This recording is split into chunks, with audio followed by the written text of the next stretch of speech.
Lens maker formula. Please समझिएगा, इसको अलग अलग अंदाज में पूछा जा सकता है। आपको डायरेक्ट नहीं देगा कि प्रूफ करो लेंस मेकर फॉर्मूला, प्रूफ कीजिए, ठीक है। तो लेंस मेकर फॉर्मूला में क्या देगा, देखिए पहले समझते हैं इसको, फिर क्वेश्चन जानेंगे कैसा दे सकता है। ये कॉन्वेक्स है, आपको कॉन्केव के लिए भी आ सकता है। फिलहाल मैं कॉन्वेक्स के लिए समझाने की कोशिश करता हूं। ये जो कॉन्वेक्स लेंस है ये किसी ना किसी मीडियम से बना हुआ है ना। और हम जो भी एक्सपेरिमेंट करते हैं वो सारा का सारा एयर में करते हैं। यानी कि इस वाले को हम लोग म्यू1 ले रहे हैं, जो हम लोग एयर ले लेंगे बाद में, फिलहाल म्यू1 ले रहे हैं। इसे हम लोग क्या ले रहे हैं, इस वाले मीडियम को म्यू2 ले रहे हैं, और ये हमारा फिर म्यू1 आ गया। एयर से मान लो ग्लास है, एयर से ग्लास, ग्लास से फिर किस में आ गया, रेयर से डेंसर, डेंसर से रेयर। ये प्रॉब्लम है। इस लेंस के पास कितने सरफेसेस हैं, एक और दो। अब सोचिए जरा सा, ये कॉन्वेक्स सरफेस है या कॉन्केव सरफेस है। तो इसमें क्या करेंगे लोग, देखेंगे हमेशा हम अपने आप को कहां प्लेस करते हैं, रेयर में। तो रेयर में जब प्लेस हम लोगों ने यहां पर किया, देन वी नोटिस कि लाइट जो जा रही है वो रेयर से डेंसर में जा रही है। तो रेयर में देखते हैं हम लोग, हमेशा रेयर में स्टैंड करते हैं, उसके बाद टच करते हैं। तो हम क्या देखते हैं, ये आउटसाइड है ना, इसलिए हमारा क्या हो गया, ये हो गया हमारा कॉन्वेक्स सरफेस।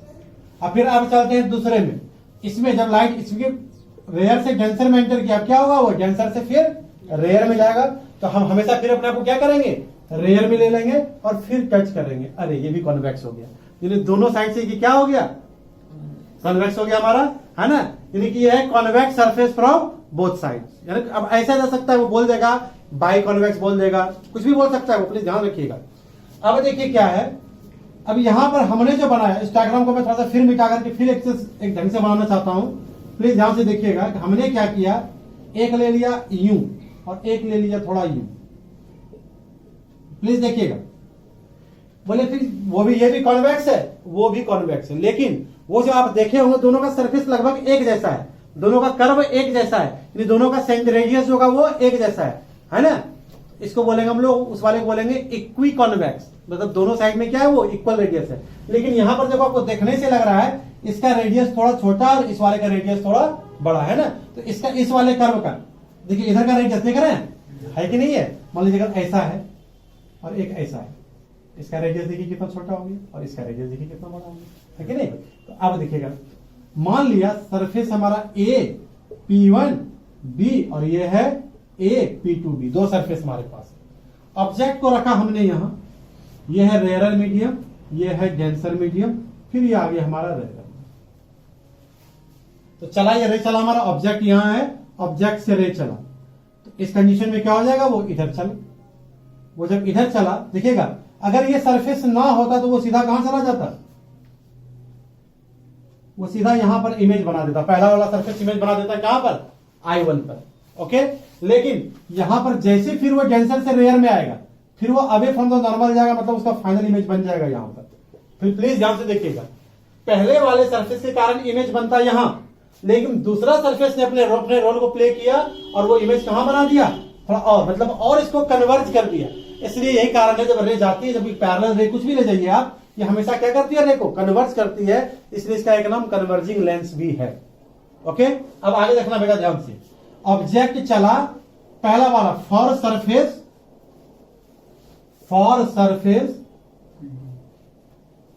ए P1 B के लिए सोच रहे हैं, प्लीज ध्यान से देखिएगा, बहुत आसान है, बहुत ही आसान और उतना ही इंपॉर्टेंट डेरिवेशन, ठीक है।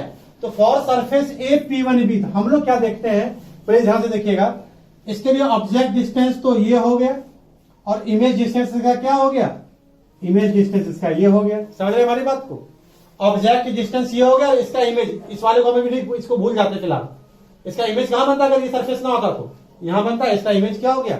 और लाइट किधर से किधर मूव कर रही है, रेयर से डेंसर में। तो हम लोगों ने डेरिवेशन कर रखा है कि जब किसी भी स्फेरिकल सरफेस के लिए जब भी लाइट रेयर से डेंसर में जाती है, उसका फॉर्मूला होता था μ2/v minus μ1/u is equal to μ2 minus μ1/r, है ना। लेकिन हम लोगों ने देखो तो रेडियस अलग अलग ले लिया है ना, तो पहले वाले सरफेस का रेडियस क्या मान लिया, R1, है ना। और इसका इमेज डिस्टेंस कितना लिया हम लोगों ने, V1, और U तो ऑब्जेक्ट डिस्टेंस है ही, इसे इक्वेशन फर्स्ट मान लिया हम लोगों ने, अपने पास रख लिया। ओके, अब क्या हो गया, पहले वाले फेस ने अपना जो है रोल प्ले कर दिया। अब चलते हैं सेकेंड फेस के लिए। तो सेकेंड फेस में देखिए तो क्या हो रहा है, वो डेंसर से रेयर में जा रहा है, और जब भी डेंसर से अब उसका इमेज बन रहा है, देखिए कहां पर V। तो अब इसका ऑब्जेक्ट पहले दूसरे वाले सरफेस के लिए ऑब्जेक्ट डिस्टेंस क्या हो जाएगा, देखिए यहां पर ध्यान देने बात, ये वाला तो हम नहीं ले सकते क्योंकि ये इस सरफेस के लिए है, तो इस सरफेस के लिए क्या लेंगे, तो सब ये याद रखिएगा, जब भी कॉम्बिनेशन ऑफ लेंस में भी हम इन चीजों को देखेंगे कि पहले वाले का इमेज दूसरे वाले के लिए ऑब्जेक्ट का काम करता है, पहले वाले का इमेज दूसरे वाले के लिए ऑब्जेक्ट का काम करता है। यानी कि जब हम देखेंगे, जब डेंसर से रेयर में जाती है फॉर सरफेस, इसको मैं थोड़ा सा मिटा रहा हूं यहां पर, फॉर सरफेस AP2B सरफेस के लिए हम लोग देखेंगे, ध्यान से देखिएगा, इसके लिए क्या फॉर्मूला, चूंकि डेंसर से रेयर में जा रहा है, डेंसर से रेयर का फॉर्मूला क्या था, कुछ देर पहले हम लोगों ने लिखा था, क्या लिखा था, μ1/v minus μ2/u is equal to μ1 minus μ2/, ये फॉर्मूला होता है हमारा, ठीक है। तो अब देखेंगे, बोलेंगे सर v तो यहाँ ठीक है, v इसका इमेज डिस्टेंस है, लेकिन u तो इस वाले का था, इसका आप u क्यों ले रहे हैं, तो मैंने कहा कि पहले का इमेज दूसरे के लिए, तो पहले का इमेज कहां था, v1 पे था ना, तो u की जगह क्या आ जाएगा, यहाँ पर v1 आ जाएगा। और इसका रेडियस क्योंकि मैंने अलग अलग लिया है, जब वो बोलेगा रेडियस इक्वल हो, तब रेडियस हम लोग वहां पर दोनों का r ले लेंगे, लेकिन ये बोल रहा है रेडियस अलग अलग है, तो हम इसका रेडियस हमने क्या मान लिया, R2, तो R2 लिख दिया, इक्वेशन सेकंड। अब दोनों इक्वेशन को आप ऐड कर दीजिए, दोनों इक्वेशन को क्या कीजिए, आप ऐड कर दीजिए, तो आप लोग क्या देखने को मिलेगा, देखिए जैसे दोनों को ऐड करेंगे, μ2/v1 क्या हो गया, कैंसिल आउट, यहाँ क्या बचा, μ1/v minus μ1/u is equal to μ2 minus μ1/r1, μ2 minus μ1/r1 plus μ1 minus μ2/r2। देखिएगा ध्यान से, है ना, μ1 यहां भी है, μ1 यहां भी है, क्या मन कर रहा है, μ1 को ले लेते हैं हम लोग कॉमन, तो μ1 को जैसे कॉमन लीजिएगा 1/v माइनस 1/u बराबर, इसमें क्या कॉमन ले लेते हैं, μ2 माइनस μ1 कॉमन ले लेते हैं, तो क्या बचेगा यहाँ पर 1/r1 नहीं, देखो बेटा यहाँ μ2 माइनस μ1 है और यहाँ μ1 माइनस μ2 है, तो अपोजिट साइन हो गया ना, माइनस 1/r2, तो क्या हो गया, μ1 1/v minus 1/u is equal to μ2 minus μ1 1/r1 minus 1/r2। Please ध्यान से देखिएगा, 1/r1 माइनस 1/r2 ये हमें मिल गया। अब क्या करते हैं, 1/v मैं इसे लिख देता हूं थोड़ा सा इधर, प्लीज ध्यान से देखने की कोशिश कीजिएगा, 1/v minus 1/u is equal to, μ1 को इस दोनों के नीचे ले जाते हैं, μ1 को इसके नीचे ले जाते हैं, क्या हो जाएगा यहाँ पर μ2 माइनस μ1/μ1 इंटू 1/r1 माइनस 1/ क्या r2 आ गया, समझिएगा बात को। μ1 हमारा था नहीं यहाँ पर, तो μ1 को हम लोगों ने क्या कर दिया, नीचे कर दिया इसके, क्योंकि μ1 नीचे आ गया, तो देखिए μ1 इसके भी नीचे आ जाएगा और इसके भी नीचे आ जाएगा, तो ये μ1 कैंसिल हो गया। देखिएगा 1/v माइनस 1/u हम लोग याद है क्या पढ़े थे, 1/f इज इक्वल टू μ2/μ1 को हम लोग 1μ2 भी बोलते थे, या सिंपल म्यू, समझिएगा यार ध्यान से, जब 1 से मीडियम 2 में जाती है लाइट, तो 1μ2 क्या होता है, μ2 अपॉन में μ1 होता है कि नहीं होता है। और यहाँ पर पहला मीडियम क्या लिया था हम लोगों ने, एयर, दूसरा कोई भी मीडियम हो सकता है, एयर से किसी भी जगह सिंपल हम इसको लिख देंगे म्यू, आप इसको μ1 μ2 भी लिख सकते हैं, तो फिलहाल हम इसको लिखेंगे mu minus 1/r1 minus 1/r2। फिर देखिएगा ध्यान से, पहले सरफेस के लिए रेयर से डेंसर ये फॉर्मूला हो गया, दूसरे सरफेस के लिए डेंसर से रेयर ये फॉर्मूला हो गया, दोनों का ऐड कर दिया, एक हमें सुटेबल चीज मिल गया। अब क्या किया हम लोगों ने, μ1 को बाहर निकाल दिया, 1/v minus 1/u is equal to μ2 minus μ1 common ले लिया, क्योंकि μ2 माइनस μ1 कॉमन लिया, तो यहाँ तो μ2 माइनस μ1 था बाहर आ गया, लेकिन यहाँ पर क्या है, μ1 माइनस μ2 है, तो माइनस होकर बाहर आएगा, यहाँ हुआ था 1/r1 और यहाँ हो गया हमारा माइनस 1/r2। अब क्या किया, μ1 इधर मल्टीप्लाई में था, तो जाके क्या हो जाएगा ये, तो इसके नीचे हम लोग ले जाते हैं, ठीक है। तो 1/v माइनस 1/u को हम लोग यहाँ बचा 1/v माइनस 1/u, इसे हम लोग 1/f बोल दिया हम लोगों ने, जो बोलते हैं μ1 को इसके नीचे भी ले गए, इसके नीचे भी ले गए, तो ये हो गया μ2/μ1 जिसे हम लोग म्यू बोलते हैं, अब μ1 कैंसिल हो गया 1, तो 1/f mu minus 1/r1 minus 1/r2, this is the lens maker formula. इतना ही था, पहले आप लोग इसको नोट कर लीजिए। करने के बाद अब क्या देखते हैं हम लोग, प्लीज ध्यान से देखिएगा, इसमें एक कंडीशन ये लगा सकता है, अगर R1 और R2 इक्वल हो तब, अगर R1 और R2 इक्वल हो। तो जैसे R1 और R2 इक्वल आता है तो स्टूडेंट की बांसें खिल जाती है। और वो क्या गलती करता है, प्लीज समझने की कोशिश कीजिएगा। 1/f is equal to mu minus 1/R1 minus 1/R2। Formula यही है ना। जैसे R1 और R2 इक्वल हो गया, क्या करेगा वो R कर दिया, 1/R माइनस 0। ओ, चालाकी दिखाने लगता है ना, ये नहीं होता है बेटा, ये गलत समझिएगा ध्यान से प्लीज। तो जैसे दोनों सेम कर देता है, तो इसका जो दिखेगा, इस वाले सरफेस का रेडियस किधर, राइट साइड। तो पहले वाला सरफेस का तो प्लस हो गया, लेकिन जैसे दूसरे सरफेस का किधर आ गया, इसका ये लेफ्ट साइड हो गया। जैसे वैल्यू देखेंगे यहाँ क्या आ जाएगा, ये माइनस आर हो गया, यानी फर्क क्या हो जाएगा इसका, is equal to mu minus 1 2/, ये बातें हो जाती है। ठीक है। अब देखिए जो इसमें सबसे ज्यादा इंपॉर्टेंट चीज पूछे जाने वाला चीज है, प्लीज उसको ध्यान से देखिएगा। इसको मैं न्यूमेरिकल्स की तरह भी आपको कराऊंगा, लेकिन फिलहाल मैं कुछ समझाने की कोशिश कर रहा हूं, तो समझिएगा इसको थोड़ा सा ध्यान से कि अब क्या किया। देखिए एयर में मान लीजिए इसका फोकल लेंथ था f, ये कॉन्वेक्स लेंस है, एयर में इसका फोकल लेंथ है f। बोलता भाई मैंने इसको किसी लिक्विड में डाल दिया, यानी कि जो बाहर का मीडियम है उसे हमने चेंज कर दिया। अब बताइए क्या इफेक्ट पड़ेगा, फोकल लेंथ पे क्या इफेक्ट पड़ेगा, समझ रहे हैं बात को। तो प्लीज ध्यान से देखने की कोशिश कीजिएगा। हमने जो फॉर्मूला लिखा 1/f is equal to 1 mu 2, please ध्यान से देखना क्या क्या करना है आपको, 1/R1 माइनस 1/R2 है ना। अब देखिए जैसे ही हम इस लेंस को पानी में डालेंगे, आपने देखा होगा जब आप सूखा चना को पानी में डालते हैं तो क्या होता है, चना फूल जाता है, बड़ा हो जाता है, पता नहीं होता है। उसी तरह जब लेंस को पानी में डालेंगे तो लेंस भी क्या हो जाएगा, मोटा हो जाएगा। होगा कि नहीं होगा? नहीं बेटा ऐसा कुछ नहीं होता, ध्यान में मत डालना उन सब चीजों को, ठीक है ना। होता क्या है प्लीज समझने की कोशिश कीजिएगा। यहाँ पर जब भी हम इसको डालते हैं किसी मीडियम में डालेंगे, तो अब देखिए जैसे मीडियम में डालेंगे तो आर पे कोई इस चीजों पर कोई इफेक्ट नहीं पड़ेगा। ये पहले हम लोगों ने क्या लिया है, एयर लिया है ना, तो फोकल लेंथ इसका एफ है, तो जहां भी करना है वो ऑपरेशन सिर्फ हमें इसी पॉइंट पर करना है। तो पहला देखिएगा हमेशा जैसे 1 म्यू 2 हम लोग क्या लिखते थे, याद है, जस्ट कुछ देर पहले लिखा था म्यू 2 बाय, इसे फिर हम लोगों ने म्यू में कन्वर्ट किया था।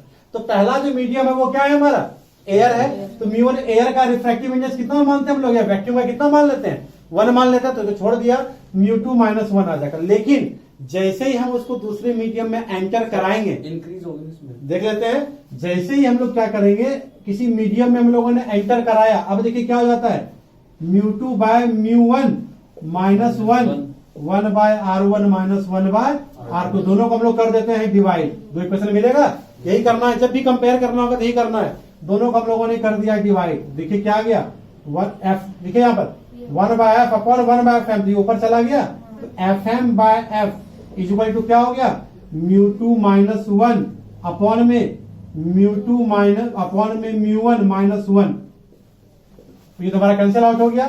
तो हम इसको एक स्टेप और आगे बढ़ाते हैं, FM/f is equal to mu 2 minus 1 upon में, एलसीएम ले लेगा इसमें, म्यू 1 एलसीएम आ गया, या क्या हो जाएगा, म्यू 2 माइनस म्यू 1, इस म्यू 1 को ऊपर कर दीजिए, तो हमारा जो फॉर्मूला आ जाएगा वो आ जाएगा FM is equal to F into mu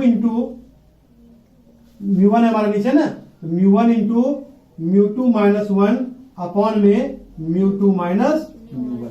ये चीज हो सकता है आपको समझ में ना आए, लिखना नहीं है इसे, ये मैं समझा रहा हूं, सिंपली देखिएगा। हो सकता है ये चीज समझ में नहीं आई, फॉर्मूला आपको याद करने की जरूरत ना पड़े। इसको अगर मैं एक एग्जांपल की तरह समझाता हूं तो आपको इसमें आपको पूरा क्लियरली आपको नहीं पता चलेगा। ये मैंने निकाल दिया, कभी ऐसा क्वेश्चन वगैरह आ जाता है, इंसर्ट कराया तब फोकल लेंथ क्या होगा निकालने के लिए, then you can find it. लेकिन अगर वो बोले कि वैल्यू के साथ मैं समझाता हूं, तब आपको समझ में आएगा कि वैल्यू बढ़ रहा है या घट रहा है या सेम हो रहा है। प्लीज ध्यान से देखने की कोशिश कीजिएगा। अब मान लीजिए ये जो हम लोगों ने लेंस लिया है, इस लेंस का रिफ्रैक्टिव इंडेक्स है 1.5, लेंस की मीडियम का, मान लो ग्लास का बना हुआ है, रिफ्रैक्टिव इंडेक्स कितना उसका 1.5, यानी कि म्यू 2 की वैल्यू कितनी है 1.5। एयर लेते हैं तो एयर या वैक्यूम, उसका रिफ्रैक्टिव इंडेक्स कितना है ना। मान लो फोकल लेंथ है 20 सेंटीमीटर। अब देखिए एग्जांपल के साथ समझने की कोशिश कीजिएगा। मान लिया फोकल लेंथ है 20 सेंटीमीटर, तो फॉर्मूला हमारा क्या हो जाएगा देखिएगा, तो 1/20 is equal to mu 2 by mu 1 था ना, यानी 1.5 माइनस 1/R1 माइनस 1/R2। ये कितना हो गया देखिए, तो 1.5 माइनस 1 कितना हो गया 1/2, 1/R1 माइनस 1/R2, ये आ गया 1/20। इसे इक्वेशन फर्स्ट मान के पॉकेट में रख लिया, अब चलते हैं थोड़ा सा आगे। जब हम लेंगे अब इसको मीडियम में डाला, अब किसमें डाल दिया, मान लीजिए वाटर में डाल दिया। वाटर का रिफ्रैक्टिव इंडेक्स कितना बोल रहा है ये 4/3, इसको 3/2 चल देंगे हम लोग 4/3 बोलेगा। अब फोकल लेंथ बताओ क्या होगा, ठीक है ना, हम भी तैयार है भाई। मान लिया फोकल लेंथ एफ है, क्या फॉर्मूला हो जाएगा μ2/μ1, मतलब क्या फॉर्मूला ये था ना μ2/μ1 -1 इंटू 1/r1 -1/r2। आप ये फॉर्मूला याद करने की कोशिश मत कीजिएगा कि याद करके लिख दें, है ना, प्रॉब्लम होगा, याद ना हो ज्यादा अच्छा है।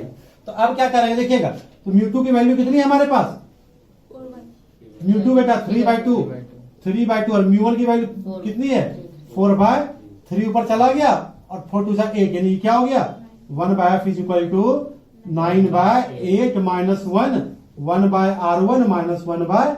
9/8 -1 कितना हो गया हमारा, एलसीएम ले लिया 8 आ गया, तो 1/8 आ गया। अब क्या करते हैं, ये इक्वेशन सेकंड मिल गया, अब दोनों को डिवाइड कर दो आप। अब क्या करना है, दोनों को μ2 और μ1 को सिर्फ चेंज करना है, देख रहे हैं, इसमें कुछ नहीं करना है, दोनों को डिवाइड करते हैं।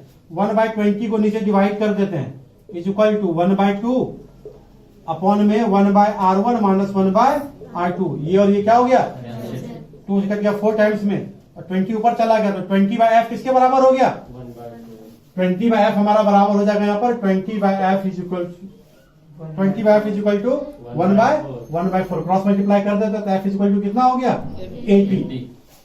समझ रहे बात को, प्लीज ध्यान से देखिएगा।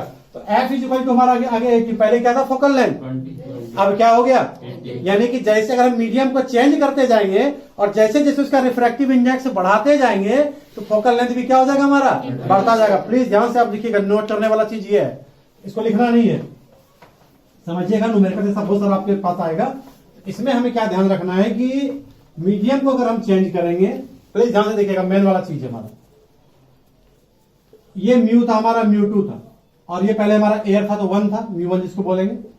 अब हमने क्या किया, μ1 की वैल्यू को बढ़ाना शुरू किया, 1 से बढ़ाना शुरू किया, धीरे धीरे धीरे बढ़ाते जाएंगे, फोकल लेंथ भी क्या होगा हमारा धीरे धीरे बढ़ता जाएगा। मान लीजिए पहले यहां था फोकल लेंथ, यहां आएगा, फिर इसी तरह, फिर यहां आएगा, फिर यहां आएगा। एक समय होगा जब μ1 और μ2 बराबर हो जाएगा, मतलब कि दोनों का रिफ्रैक्टिव इंडेक्स सेम है। 1.5 मान लीजिए एग्जांपल में ये लिया था, ये भी 1.5 का ले लिया, तब क्या होगा उस कंडीशन में ये सीधे निकल जाएगा, क्या हो जाएगा ये, यानी उस कंडीशन में फोकल लेंथ हो जाएगा हमारा क्या इंफिनिटी, मतलब lens will behave like a glass slab.